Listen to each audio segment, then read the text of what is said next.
Mr. Craig Smith. Okay. Craig! Hey, what's going on, everybody? How you Craig guys Smith, doing? everybody, give him a nice hand. Fat fish. Hello. How are you, sir? I'm good. I'm good. How about you guys? Oh man, we're doing good because we have you on the show. Yep. And Nice, bright and early day in California. Great Friday. Where do you live? You live in California? Nice. Yep, Los Angeles. Could never stay away, right? I was privileged with good weather all my life, so I had to come back. Oh, that's great, buddy. I love it. I'm in Los Angeles too, so we'll have to hook up and get in trouble if you know what I mean. Go see a sick friend. Fish, how do you know Craig? Craig Smith. We have a mutual friend, and then he said, "Just you want to talk to this guy? He played for the Clippers." And I said, "Yeah," because in life, you have to learn about losing before you win. And I grew up in LA, and Brad grew up in LA. And when you play for the Clippers, I'm sorry, Craig, you're always a second sister to the Lakers. It's like the Angels to the Dodgers, the White Sox to the Cubs. I looked at everything. But the one thing that stood out on your resume, check this out, Brad. Mr. Craig Smith went to Fairfax High School. No, really? Yeah. I went to University High School. Okay, yeah. Very nice. Oh, back then we had a nickname for you guys. We kind of called you guys Puny. I think that was the nickname. Yeah. I love it. And then Brad. Fish, to your point, I mean, yeah, we were considered the second team, but I always have to go to the history and I go, if Mr. Buss didn't get like some type of help and advancement from, the original owner, which was Sterling, I feel like I don't know if the Lakers would be in that same type of positioning. So I go, the Clippers and the Lakers like go in hand, like, so they're like together as far as like the history. And I don't think a lot of people like know that and know how like Dr. Buss had to get the team, right? So just in that regard, I always keep that. So I always try to like say my little joke back. But being a Clipper, man, was really cool because it gave me an opportunity to come back home and play in front of my family and friends, being that I went to Fairfax. So being able to come home and get some home cooked meals and, just to be back because I was gone for like a pretty long time, being that I went to school in Boston and that I got drafted in Minnesota. So then I had to go freeze my butt off for some years before I got to come back home. Wow. Did you I want to go back to college, Boston College. That's where you went. Was it a lot of fun? Did you have a good time in college? I had a blast. I had a really great 4 years at BC. I grew up a lot. Ended up becoming a really good player by the time I left. But I had an overall great experience being an LA kid, traveling about 3,000 miles away to a place where no family, no friends, right? And just really make an opportunity out of nothing in that regard. But great university, very good education. And me being able to play in the Big East and the ACC, I mean, I couldn't make up a better story than that. Buddy, you made it to the promised land, the NBA. Wow.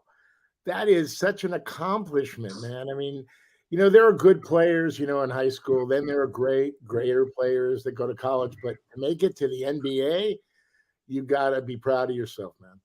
I mean, absolutely. It's a dream I've been wanting since I was a little kid. I manifested. I put it in stories. I kept talking about it because it was so real to me. And my mom kind of was like my first mentor who let me know I can do anything I put my mind to. So I just really, really believed. And this game created something unlike anything other for me, right? Within my heart and my mind. And to be able to make it to the best of the best, the top of the top. I'm so thankful, so humble, and that's why I continue to inspire the next generations to go after their dreams like I did.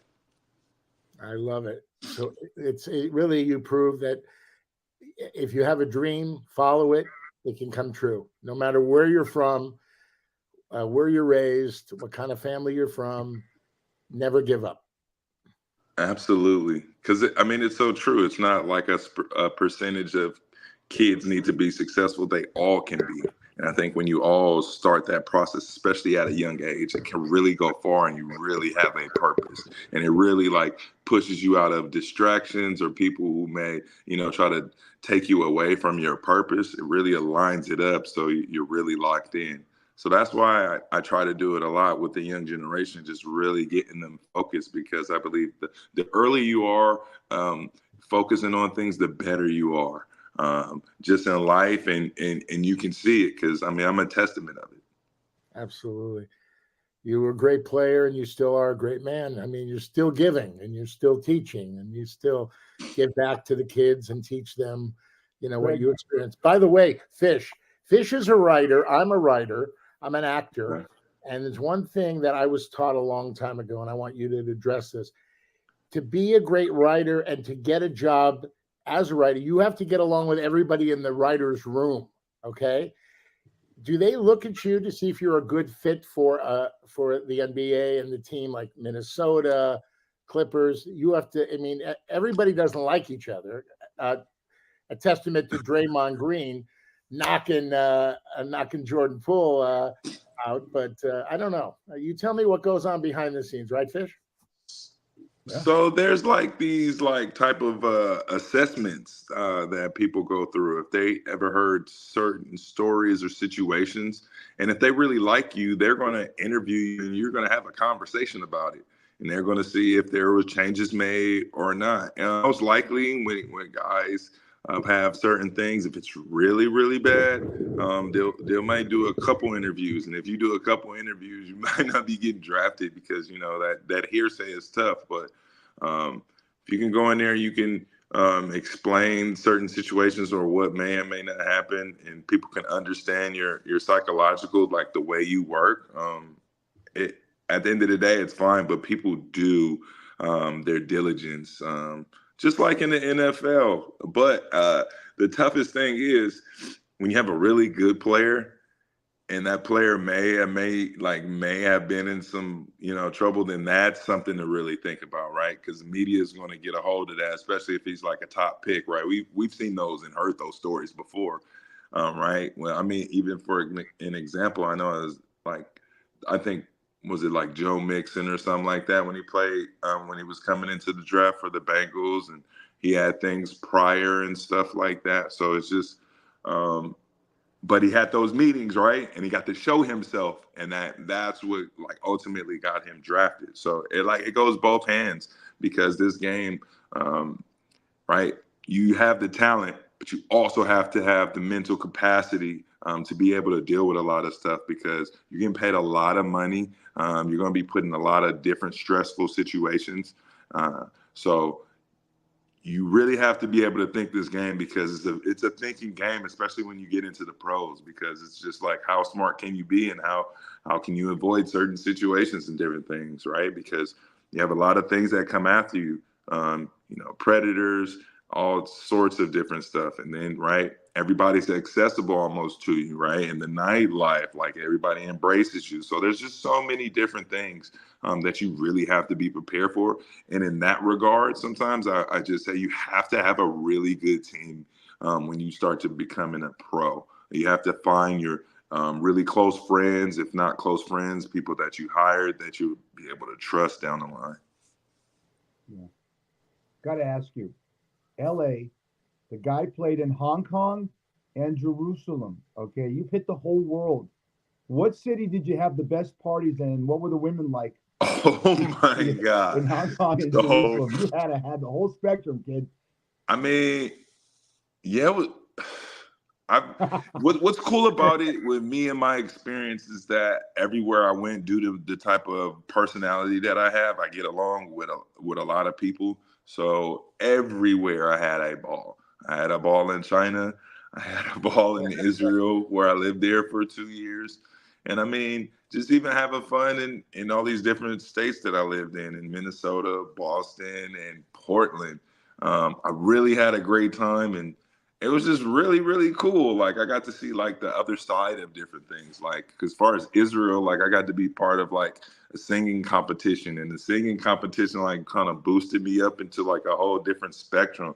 I sung the song is called Call Me Maybe. I sung that song and got rave reviews, and then that's when I noticed like, oh wow, like I should show a little bit more of like my personality off the court. And then being that Kevin McHale gave me the nickname of the Rhino, I mean it just kind of like took off. So in China I'm Xinyu, and in Israel I'm Kanaf. So like that's so cool. And then for me, being a children's book writer, that's obviously gave me some creativity to think about the stories I want to present as far as having my China and Israel experience. Talk about that. Talk about transition. You're a pro athlete. And what a great that's wonderful. You're a children's book writer. Talk about some of the subjects that you've written about and what are the books and where we can get the books. Well, the first one that I came out with, which is called Craig and His Magical Basketball, is basically the story of how I got to learn my passion through one of my favorite persons in my life, which is my mom, and understanding that due to this game, I can really do something special here. And the creativity of me having the magic basketball is really a force of creativity to where I'm showing the young generation how powerful the mind is and how you can really manifest things. So that's been my first book that's come out. But I'm looking forward to these other ventures that I have, which is the possible anime character of my Rhino. And there are some other children's books to where I do want to give Dr. Seuss a run for his money. I like it. That's great. That's great, buddy. Wait, why don't we put up the picture of Mr. Craig Smith in his Clipper uniform? There he is. There he is. Look at that guy. Look at that beast. That Rhino out. And I would run through you. Those shoulders, they're like rhino horns. So, buddy, I want no part of you, buddy. You're built like Adrian Dantley. You know, old school. Remember Adrian Dantley? Very fond of Adrian Dantley's game too. Yeah, I'd hate to go up against you in the key. Forget it. Are you throwing some elbows? Oh my goodness. Yep, with cheese. I'm going to take a charge from you. No way. Oh God. Oh no, I have, as they put it, balletic footwork.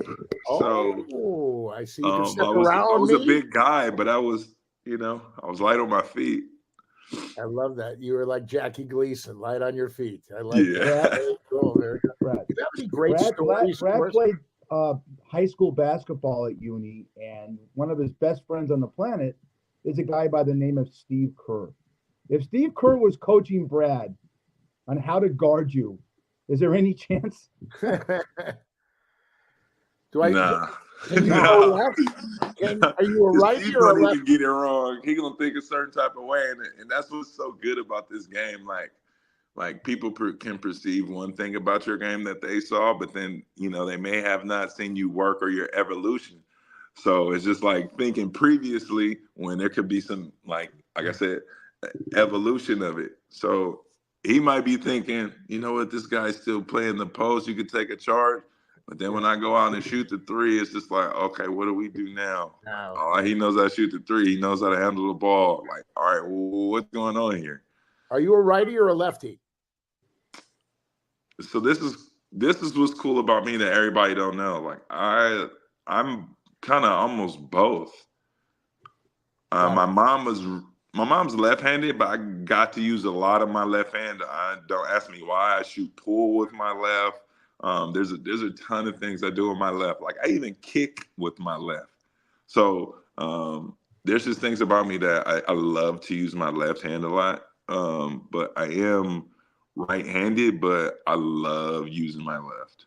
By the way, as Fish told you, I played for the university high school varsity basketball. Yeah, and I was like, how are you and Kurt friends? Then you go to Palisades? Well, he went to Pally. We played each other. We were in the same league. And at Pally, I had to guard him. And I contained him to 7 points in the first half. Second half, 35. He had 35 on me. How By many the way, threes did he? Did back then? Okay, so back then was he shooting a lot of threes too? oh yeah, Yeah. but there was no 3-pointer. No 3-point Yeah, line. 82, I graduated. 83, they brought the 3-point line in. So he was 1 year behind me. So That's cool. he So hit that three the a lot. line was put in when I was born, basically. Oh, there That's you what go. you're telling me. Yeah, I don't want to date myself for the ladies. Nah, But, no, yeah. because I get dated all the time. The kids tell me now, like, "Oh, you were born in the 1900s." You're not making it seem like I was born at the beginning of the 1900s. By the way, Craig, I was the 12th man, and I never played, but I memorized all the cheers from the cheerleaders. Ready? Jump ball, uni get it, jump ball, uni get it, jump ball, uni get it. Uni get it, jump ball. I memorized every cheer because I never played, but I had the best time on the team. You know, just being on the team, making it to the varsity was big for me because I loved. Oh, by the way, somebody brought me lunch on the bench. I had a ham sandwich during the game. I ate lunch on the bench. I just wanted to see if I could get away with it, and I did. The coach, I was so far away from the coach, he never saw me eat the sandwich. So, Oh my you know the scene, God. Craig, in Fast Times at Ridgemont High, where Yes. Spicoli gets a pizza delivered in Mr. Hand's classroom. They Yep. got that from Brad having pizza delivered was on the bench. Oh God! Hey, Craig, you know it sounds like you have such a great influence on kids. And one thing I'm worried about being a dad is the calling of kids. People have said to me, "Hey, Fish, how come you don't coach Little League anymore? You did it many years after your son." And I said, "Well, I don't like the fact that in the Little Leagues here in Las Vegas, where I live, they give trophies to everyone. If you're in 8th place, you get a trophy that says that, and I can't stand that. Don't you believe, Craig, and I'll ask Brad this too, both of you guys, don't you have to lose a little in life to learn? And when you coddle kids and say, "Oh, it's so nice you finished in 8th place," isn't that crazy? I mean, when I was a kid, it was 1st, 2nd, and 3rd place. get that. Yeah. Oh no, go ahead, Brad. What was you gonna say? Oh no, I was just saying. Somebody answer that phone. I'm kidding. Oh yeah, I was like, so, just my thought on the participation trophies. Yes, at the end of the day, everybody is a winner because when you go out and you compete, right, that takes a lot, right, to go out there, try to show your skills and give it the best you got. I understand that part. But then when it comes to winning and losing, we've always been in competition. And to see it like kind of changing that perspective is a little bit different. But I can say I can understand both, but I still do like the fact of, hey, if you're not first, you're last. And there's some growing pains you have to go through, right? Because in life, right, you can't win everything. And you're going to have to learn through certain situations that will make you better. So in that regard, that's not helping that situation to let them know, hey, you need to get better. But it kind of is because it goes, well, it's not the first place trophy, but it's a participation. And for me, being a competitor, I'll be mad as hell. I got a participation trophy and I didn't get the first place trophy. This is the last place trophy. So every time I put this on there, this should be motivation for me. This last place trophy, this is what they think of you. Right. Right. So you can utilize that as fuel, but you got to figure it out how to in that regard, because it's a new age thing. Back in the day, it was just like, all right, we lost. We ain't getting no trophy. I want a trophy now. Right. And now it's just like the comparison is different. I got a participation trophy because I participated. All right. Now I need the first place trophy. The trophies are huge. And I saw a 7th place trophy for the Yankees, right? And it said 7th place. Do you put that in the mantle in your bedroom so when you bring a girl into your room and she looks at it, it says 7th place? No, I mean, you don't put it in the bed, but I think that's a good I'm really motivator. against it because I think that when we were kids, 1st, 2nd, and 3rd, and that was it, you know. And really, what did you do for the kids? You took them to Dairy Queen afterwards after the game, and you're supposed to have fun. Remember those days, Brad? Oh yes, Dairy Queen. Did you say Dairy Queen? I did. I like that. I like that. I have a question for you, Craig. Yeah. I'm a huge NBA fan. That's my favorite sport. I am a big Jean Moran, was it Moran fan? Yep. Okay, and he's gotten in a lot of trouble, and showing the gun when he was at the on the post when he was at the strip club and stuff, and he's gotten in a lot of trouble. I mean, these guys, they like kids look up to you guys, and you have to demonstrate, the right thing to do, not the wrong thing to do, carrying a gun Yeah. around in a strip club. I mean, what is your thoughts on that? It's just an unfortunate situation. But it's a very tight and difficult one, right? You being an NBA player, you're one of 5,000 who ever played the game. You have a lot of people that come at you in different situations, and you come from an environment that always hasn't been kind to you in regard. So sometimes you can be a part of that product, and sometimes you're young. You have friends with different influences, and that's where I talk about the importance of making sure you have a strong mental and you got strong friends going into there, because sometimes they can put you in very difficult situations.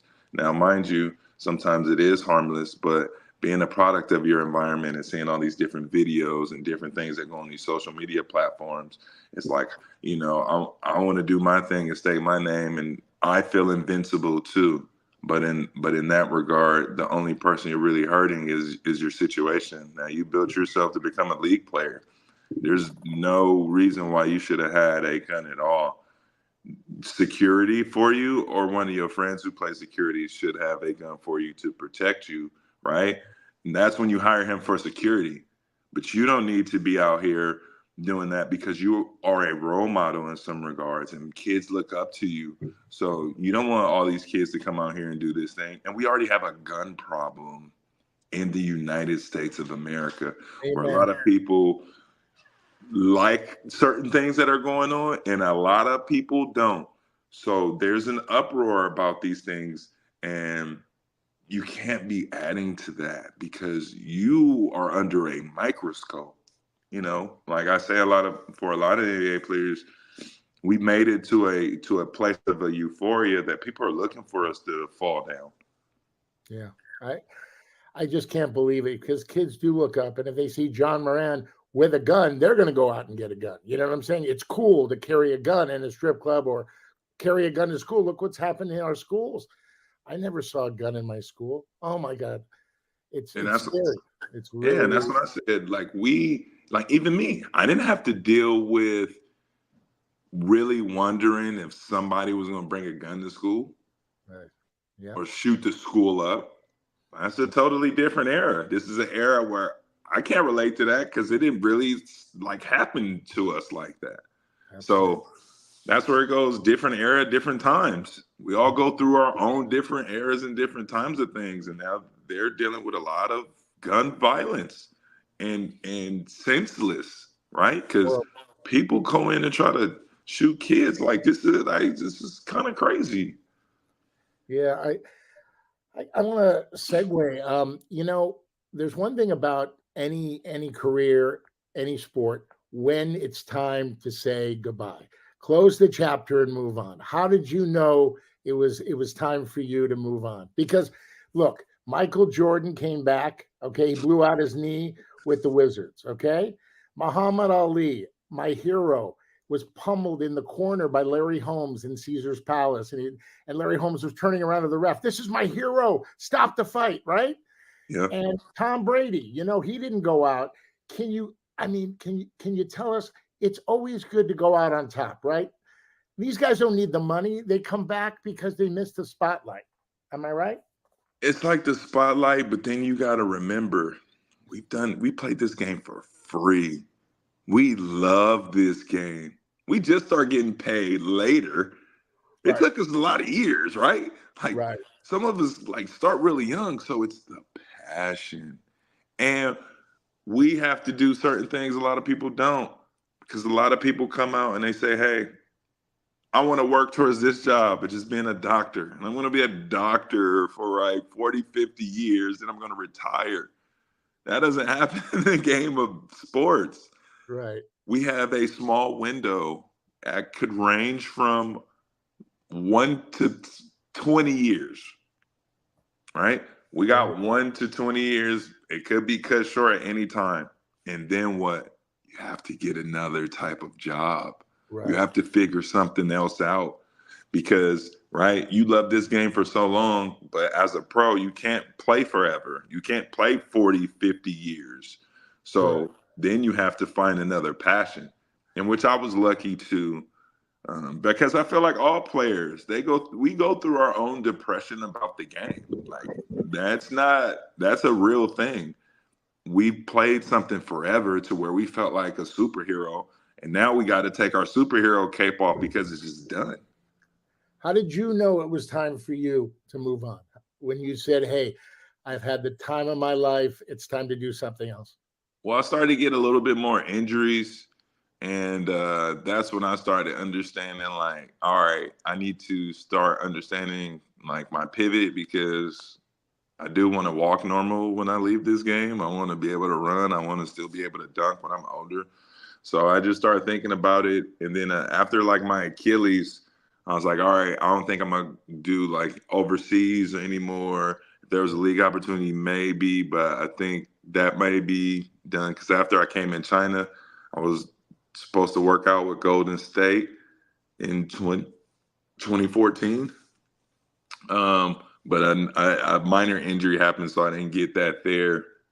And then after, I had the Pelicans look at me in Israel because I had almost like a 40-point game there. But I just started really thinking, and I started getting into a little bit of broadcasting out there in Israel. Oh. So I started sensing that a little bit about, okay, I can do certain things on TV, and maybe I do look at broadcasting. And then it goes, well, I do want to write a children's book, but what does it look like? And Israel was one of those places where it kind of let me know I was going in a certain direction. I went on like this really big time TV show. It was like a sports show that everybody watched on a Sunday night. Once that happened, they ended up giving me a blog to write in the newspaper. From the blog in the newspaper to talk about an LA NBA guy's experience in Jerusalem, to having my own sports segment on the show where I got to read on the teleprompter and I would write my own segment for the show. So these things were helping me along the way. And then now, like, right, getting back home, and obviously, my Achilles, like, what am I going to do? Like, all right, this is frightening now. Like, this is abruptly almost ending. How do I figure this out? But I'm sad now. Like, this is abruptly ending. Like, this is heartbreaking. Like, I worked so hard for this. Like, why does it have to end here? So going through those years, and that's when I finally got a part of being back with the Clipper organization and being an ambassador, and things just start working from there. And then I got more inspired to write my children's book and say, hey, this is a lane I know for me. And then it went like this. I literally sat there because, yeah, you're still sad, but I had to look at it like I conquered all of my goals. Wow. Everything I set out to do, I did. Okay, now I'm in my mid-30s. I'm still really young. There's more goals out there. There's more opportunity to make a happiness just like basketball. What does it look like, Craig? Let's figure it out, right? So now let's go on this special trip, right, of figuring things out. So I put myself out there in many different like situations, right? Because you want to learn what passion can give you that same type of euphoria like basketball. And that's when I just realized, hey, we knock goals down, but we keep bringing them up. We keep setting goals because it just doesn't stop. You know, Fish and I loved our grandmas so much. And my grandma told me things that are so resonating with me today. Put your money away for a rainy day. Did Craig Smith put his money away for a rainy day? Did you invest your money? Because when I see these athletes, right, Fish? When we see these athletes destitute, when they made millions and millions, and then they have the hangers on, oh man, you know, I was in second grade with you. Come on, give me $5,000. I need $10,000. That's what I'm saying. How did you how did you navigate all that? So I had to navigate it pretty crazy because I actually dealt with an unbelievable predator who really just lied across the board to me with paperwork and different things. But for me, I had a lot of luck because, for one, obviously I still played in the NBA, so there was backing of other different monies. And then at the time, I'm still playing. So there's no worries. But it kind of put me in a rut of things to where I didn't know about the creditor situation and I was getting false paperwork. So I ended up getting a big judgment, which was really cool. But I think the thing that I learned a lot was just like, for me, was making sure I had an earlier team. So for me, I had came in everything and I had to learn everything myself.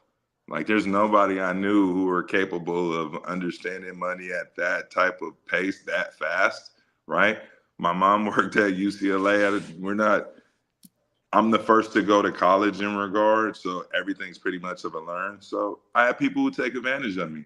Now, do I look at it as, oh, like boo-hoo?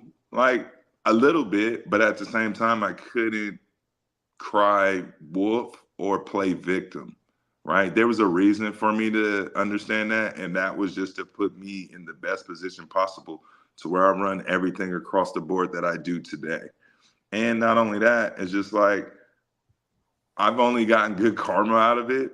It's not like I was ended up on the street and homeless and different things like that. So in that regard, it was just like I just keep building and working. And that's all that's been happening.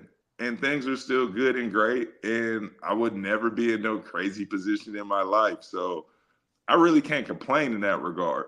I know I live in a multi-million-dollar mansion. No, I probably will in the next few years, though. But I don't know if it would be that big, to be honest. Right? And I always feel like this is one of the greatest stories. I got put in a position where they tried to put me down, but all I keep doing is going back up. So just in my regard, I just want to make sure like the young generation knows certain things. And then it goes, it's a different time now.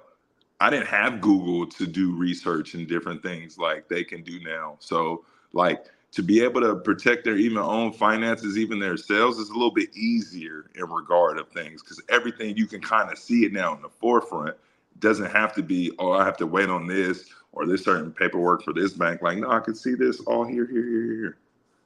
So it's just good about that. But I mean, for me, I got so much goals and so many things to do, and I'm a part of so many different things in the city of Los Angeles, where I got to build myself and a little bit of my fame. That I'm in a great place, in a great space, and it's good, and good things are continuing to happen, and being a part of the Clipper organization to where I get to go in a community and really inspire the next generation. It goes from being in that to all sorts of things. Now I hear you guys are writers. I got my own stories as well. I love it. Like, because like for me, it just doesn't stop. I was one of 5,000 to ever make it. So I know anything is possible in regards of whatever I want to do. Well, you know, when you get the crib, I'm going to throw you a pool party. I'll cast it. Fish, you got to fly in because you got a party in Craig's new crib, and we're going to have a good time. How's Absolutely. that sound? Okay, that's a Absolutely. deal, right? That's a deal. Yeah. All right. Absolutely, it's a deal. Because look at Fish. He needs a good time. Oh my Fish, God. we got you. No, Fish, just come on out here to LA, Fish. Come hang out with the Born and Rhino raised there. for the day. Hey, Craig, a mutual friend, this is where Brad jumps out. A mutual friend says that you like to surf. Is that true? Yeah, I So do. do I. But I did. but I didn't. I'm like, I still need to learn certain things, right? Because I understand it's very tough core based, but sometimes for me, I like to have that Mamba mentality about things. So I like to really like lock in. So I would definitely say that. But surfing, my original thing is skateboarding. Like I was a skateboarder, Wow. right? I'm from California. we skateboard. Yeah. So it was skateboarding first. And that's what, like, all right, I mean, Cali Beach, I got to learn how to surf. I got to get my Calabunga on, like, right? So, but yeah, I love doing different things. I even want to, like, learn how to ski. You know, basketball players, I've never even been a Big Bear. Wow. Yeah. So these are the things now I feel like, oh, I got like a little bucket list. Like there's some things, like some cool things I want to do now. Like even in my own city, like I feel like, you know what? I just want to get on like a TMZ bus and just ride the bus tour one day, like, and just be just low profile. But like these are like cool things I want to do because like I feel like some normalcy of things, like for me, because I feel like we do so many different things at a high level. It's just like I just want to go do something normal on it. I'll go on the TMZ tour with you. You go on the TMZ tour with me? I've never been on it. Let's do it. Yeah, see? Fish, when you come to LA, let's all three go on the TMZ tour. I got a better idea. Okay. When I come to LA, you and Mr. Craig Smith are going to play a game of horse. Whoever loses has to get a surfing lesson from the one big fish over here, and the loser has to buy us all lunch. Guess what? All right. Let's bet some In-N-Out burger. How do you like that? In-N-Out burger.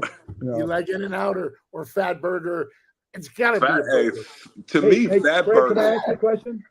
We're big on this podcast with family and animals and philanthropy. We love dogs, we love cats, but we're really big on anti-bullying for kids, and we're really big with the Be Kind Project and then Molly's Challenge. You seem to have a lot of influence when you can work with kids. Is there anything you could tell the viewers that could help stop this? I know that I don't want to go Debbie Downer here, but could help stop this crisis that we have with teen bullying, because Brad said it. Brad was bullied as a kid, but he never took it home. And because of the phones that we have nowadays, kids are going on their Instagram and Facebook and they're going on everything, and they're getting berated at home, and it causes tragedies in families. Do you have any advice you can give to our listeners and viewers? Before you answer that, Craig, I want to tell you, my dear friend Andy Klein, I went to Emerson Junior High and Union. Wow, Emerson. Okay, you're bringing it back. Junior High, yeah. And his daughter, 13 years old, Molly Klein, she was bullied to the point where she took her own life.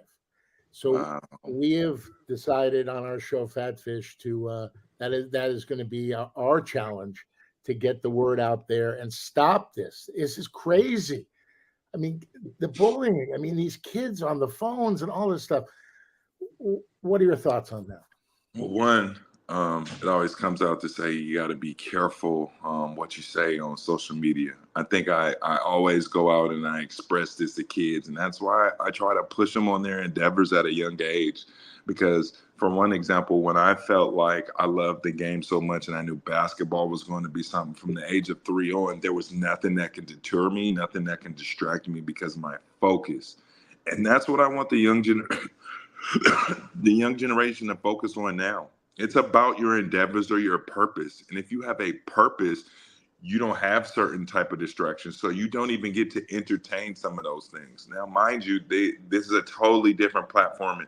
And right, social media, right? There's so much that goes on and we've never experienced it. But at the same time, when you understand right for wrong and you've been put in certain situations where you learn, then you'll know. So in that regard, it's like, I'm focused on my endeavor. I don't have time to worry about this, that, or the other. Like I can avoid it, right? There's easy to where I always say, hey, you can be in your own lane. And in your own lane, you don't have to focus on these negative energies or anything like that because you don't put yourself in those situations.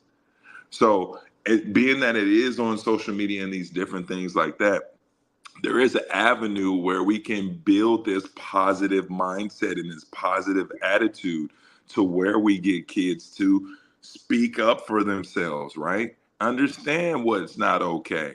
And that's a good thing because we want kids to start talking about that. If something means enough for you, right? Like I've had situations where friends, right? They want to bully me because I don't want to go hang out with them.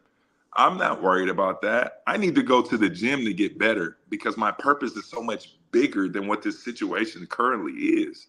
And it doesn't make sense for me to do this or to do that because X, Y, and Z. Now I'm thinking about it. Now I have a choice to make. And that's what we got. We got to give these kids these choices and let them know, hey, you can do anything you put your mind to, but hey, these are these situations. These are red flags. If we put these notices out here and have everybody mindful, then we have something to look forward to. But then it goes, if we're all focused on our endeavors, who has time to bully? Amen. Amen. It's just a very important subject. It's a very important subject. Segueing, we have a little segment on our show. We ask our guest, what was the first job you ever had? How old were you, and what did you do? Did you work at Carl's Jr. or McDonald's? What was your first? Ba-da-ba-ba-ba. No. Surprising, mine was McDonald's. They didn't pay me. They paid me in food and burgers. And how much was the burgers back then? Oh, God. Well, I only lasted one day because I was 15 and a half, and they fired me the next day. I painted the poles out in the parking lot yellow and brown. Then I went to the bathroom, and I was painting the bathroom door, and some guy walks out, and he had just taken a steamy one, dropped the kids. Oh, man. Oy, Vaismere, oy. It wasn't too good. Then the next day they said, you're done. I go, what? It was, yeah. But they, I think the burgers it was like $1 something. It was crazy. Yeah. I'd have been a hamburger back then. Because I knew those burgers were real good on the grill. They was actually cooking them low key. Yeah. Yeah. What was your first job? My first job, I did the scoreboards for one of my assistant coaches back in high school, where we did the Little League games. So I used to go to John Burroughs and do like 10 games, make $10 a game, and got money for the week. Like, I understood certain things. But then there was also certain situations too. Like, I just knew how to hustle in regard. So back in the day, like, you could take people's carts and put them in and get quarters back. So I would just ask people, hey, if you want me to take your cart back, ma'am, sir, I'll be glad to. Now I got $5. Yeah, I'm there for 2 hours, but I got $5 now. You mean the carts at the market? Yes. Oh, at the market. So like at a Ralph's, you were able to go put it in and you get your quarter back, because obviously you had to pay for it, right? Originally in the store. Oh, that's right. That's right. So I would do stuff like that. I would do anything I could. And that's why it just goes for me. Like, well, when that craziness happened to me, it was just like, man, I was way poorer than like this. Like, like this is like nothing. Like, I literally was pushing carts in there. It's not that bad. That's right? Great. On the scale of life. But yeah, like I did the scoreboard, and that was pretty cool to make a little money, until one day I had to take this girl out. Here we go. Oh man. So I ended up going to Lawry's. Lawry's Prime Rib? Lawry's Prime Rib. I'm 15 years old. This girl goes, oh my God, you can afford me. And I'm like, don't we go to the same high school? Took all my $100 right there. That's when I was like, no, I ain't got no money for the week now. You got some expensive taste. And that's when I knew too, like, oh, okay. All right. Some women can be really expensive. They like to be wine and dine, so you make sure you got to have some money for that. Or if not, you can go broke, right? That was another early learning lesson. Oh, my God. Well, geez. Well, Fish and I want to thank you for being on our show. Let me tell you something. We want you to give Mama Smith a big kiss, because she raised a great son. Okay? I appreciate it. But she'll kill me if she lets you say Mama Smith. She goes by her maiden name. She's I'm sorry. Mama Christian. So Mama Christian. Mama Christian, they didn't know. Sorry. She did good. Fish, right? Didn't she do good, Mama Christian? Well, I got to go back to like taking the cards back and getting the quarterback. I'm a Raider fan, and I'm pissed off right now. Can you get me a quarterback?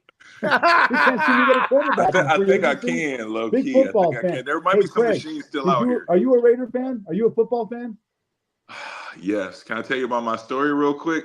Yeah. I think it's pretty iconic, and I would love to tell my guy one day, but I'll let you know who it is. So, LA football teams, they're like runaway dads to me. Okay, they've been in and out, right?